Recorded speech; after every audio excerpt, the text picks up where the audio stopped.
어린 자식을 두고 집을 나간 친모, 이 삼남매는 아버지의 품 안에서 서로 의지하며 자랐습니다. 하지만 최근 막내 동생이 안타까운 사고사를 당했습니다. 가족 모두가 슬픔에 빠진 이때 20년 만에 친모가 나타났습니다. 아들의 장례식장에는 가지도 않고 사망보상금 6억 원만 요구했다고 하는데요. 과연 제보자의 가족이 이 돈을 줘야 하는 걸까요?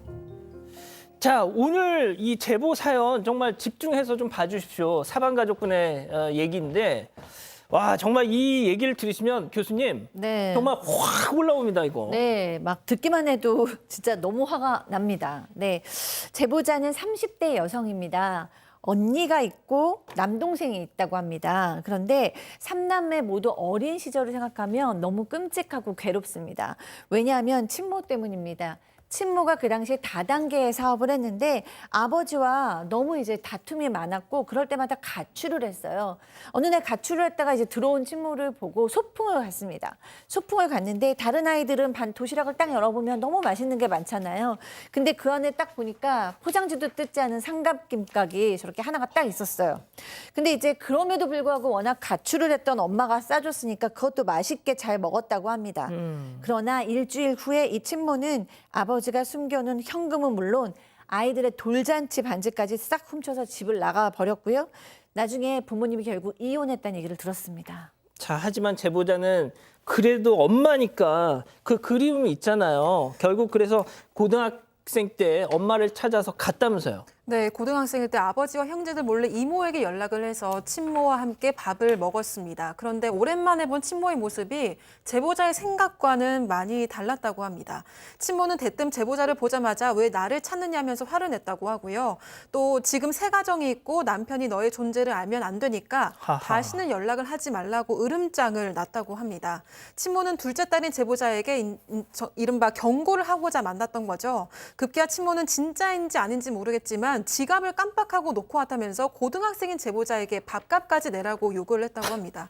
결국 집에 돌아온 제보자는 아버지에게는 속상한 일들을 털어놨는데 그제서야 아버지가 사실 내 친모가 바람이 나서 가출을 했었다 이렇게 알려줬다고 합니다. 아, 외도로 이혼을 했던 거군요. 아.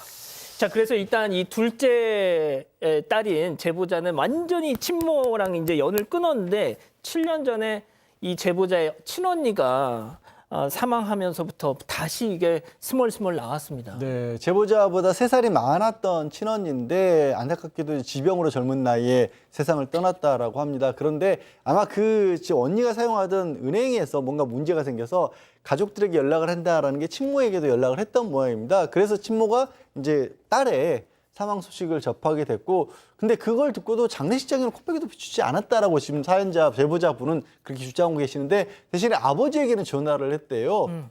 전화를 해서 상중인 아버지한테 정말 황당한 얘기를 했다라고 하네요. 자, 그 친모와 아버지 간에 무슨 말이 오갔는지 제보자 얘기 직접 들어보시죠. 다음에 이런 일도 생기면 자기도 밥만 가져가겠다고 또 그렇게 얘기를 했대요. 두 번이라는 거는 또 자식이 또 죽을 줄길 바라는 거냐고 말이 안 되지 않냐고 그랬더니 다음에 이런 일이 또 그러니까 더 관련돼서 이런 일이 일어나면 자기는 무조건 보통 가져간다고 이렇게 얘기를 했대요. 자, 이게 뭡니까 도대체? 자, 그렇지만 이게 좀 저주 비슷하게 얘기를 했는데 이게 끔찍하게 실행이 됩니다. 제보자의 남동생이 건설 현장에서 작업을 하다가 안타까운 사고사를 당하게 되는데요. 이런 얘기를 하기 때문에 저주가 된 건지 뭐 실현된 건지는 모르겠지만 섬뜩하게 느껴졌다고 합니다.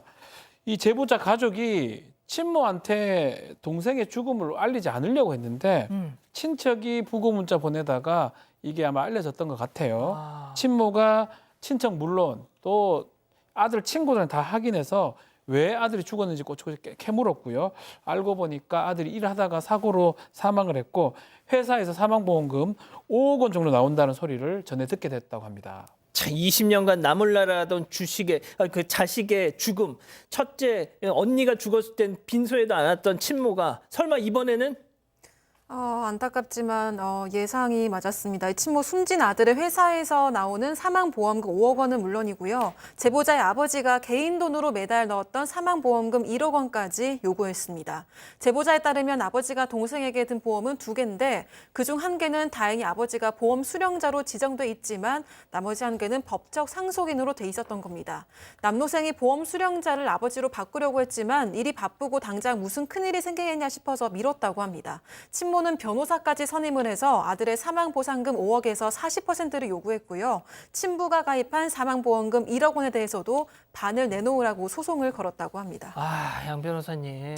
예? 그리고 이 소송 과정에서 이제 제보자의 주장입니다만 친모가 정말 정말 어처구니 없는 주장을 하고 있다라는 겁니다. 어떤요? 뭐냐면 예. 이 제보자분은 자신들의 형제 자매들에게 관심을 안 가졌다라고 얘기를 하고 있잖아요. 그 부분이 법정에서 다투지고 있는데 이렇게 얘기를 한다는 거예요. 내가 얼마 전에 몇 년 전에 아들 만나가지고 힘든 것 같아서 300만 원도 건네줬다라고 그렇게 주장을 했다는데 그때 이 사망한 남동생이 해외에 장기 체류 중에서 만날 수가 없었다라는 겁니다. 세상에. 그리고 일찍 먼저 세상 떠난 그 언니에 관해서도 언니도 여러 차례 만났었고 내가 자식들 내팽개쳤다는 거 그 사실이 아니다라고 주장을 하는데 이 제보자분의 이 반박은 그겁니다. 이 살아있는 나는 한 번도 만난 적이 없는데 예. 죽은 자녀들하고는 연락하면서 만났다라고 거짓말한다는 거예요. 이게 죽은 사람은 말이 없다라는. 말이 없죠. 그러니까 죽은 자식들에 대해서 거짓말하고 있는 것 같아서 그게 너무 화가 난다라는 겁니다. 자, 그럼 별별 상담소 오늘의 궁금증 짚어보죠. 자, 자식 목숨값을 적금처럼 생각하는 친모.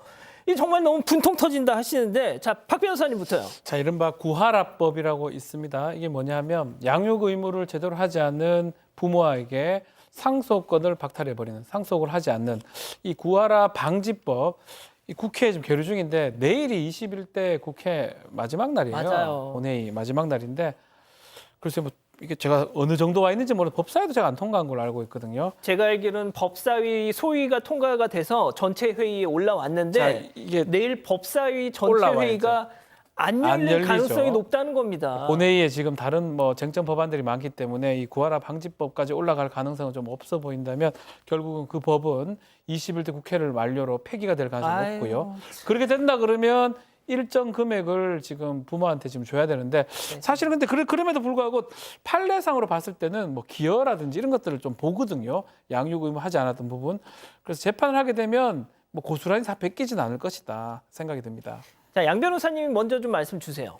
일단 안타깝게도 그 법이 통과가 설령되더라도 옛날로 거슬러서 적용하기는 어렵고요. 하지만 이런 얘기들이 사회적으로 크게 논란이 될 때면 우리 국회의원분들이 나서서 이걸 법을 만들었다가 또 그분들끼리 어떤 정치적인 이슈가 있으면 또 묻히는 것 같아요. 그러니까 뭐 정치적으로 크게 쟁점이 되는 거 말고 상관없는 것들이 있잖아요. 그러니까 그리고 말입니다. 우리 국민들하고는 직접적으로 연관이 있는 것들 이런 것들은 저는 정치적인 어떤 입장과 상관없이 좀 처리를 해주셨으면 좋겠네요. 자, 교수님이 좀 마무리해 주시죠. 네, 저는 정말 세상에서 가장 끔찍하다고 생각하는 게 이런 어머니거든요. 정말로 아이들을 이렇게 버리고 나중에 뭐 찾아오지 말라고 하고 또 아이가 죽었는데도 눈 하나 깜빡 안 하고 돈만 생각하는 이런 어머니들이 세상에 있다라는 게 저는 정말 비극이다라고 생각하고 그 비극을 정말 뚫고 살아가신 오늘 제보자 정말 박수를 정말 그동안 수고하셨다고 정말 위로의 박수를 드리고 싶고요. 이제 정말 뭐 형제도 안 계시고 그러나 이제 아버지 계시니까 아버지랑 이제 그래도 잘 이제 행복하게 사셨으면 좋겠고 저도 두 분이 얘기하신 것처럼 아직 구하라법이 통과는 안 됐지만 법정에서 부디 이런 국민 정서나 이런 것을 다 고려해서 결론을 내려줬으면 좋겠습니다. 예.